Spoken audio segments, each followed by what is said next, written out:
অবিশ্বাস্য অলৌকিক ঘটনা আজ তোমাদেরকে বলবো এই বাবার মন্দিরের পুরো ঘটনাটা বলতে কি একটা অলৌকিক ঘটনা ঘটেছিল, সেটাই তোমাদের সঙ্গে শেয়ার করব। তো আমি যতই ভাবছি যে এই বাবার মন্দিরে তো এবারে যেতে পারবো না, কালা অসুখ আছে, কিন্তু বাবা ঠিক টানিয়ে নিয়ে এসেছে।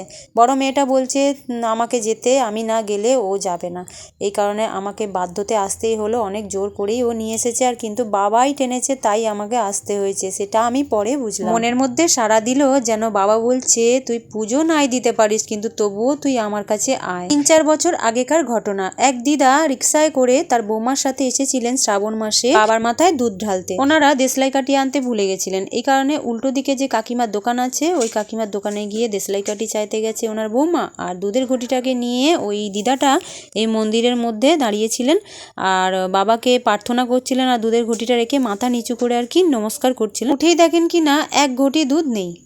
অবাক কাণ্ড না, এক ঘটি দুধ কোথায় গেল, চিৎকার চেঁচামেচি আরম্ভ হয়ে গেল। আর লোকে লোকারণ্য, ভিড়ে ভিড়, সবাই এসে বাবাকে তখন দুধ দিচ্ছে, খাচ্ছে আর না, আর খায় যার থেকে নেবার তার থেকে ঠিক বাবা নিয়ে নিয়েছেন।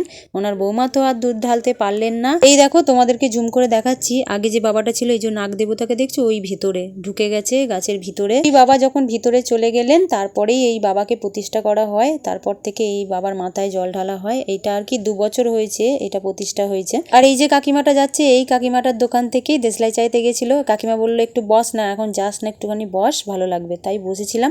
তারপর বাড়ি আসতে না আসতেই দেখো রাস্তায় দেখা হয়ে গেছে লালু হুলুর সঙ্গে। এই লালু হুলু আর ছাড়ে, এখন বিস্কুট খাবে তারপরে যাবে।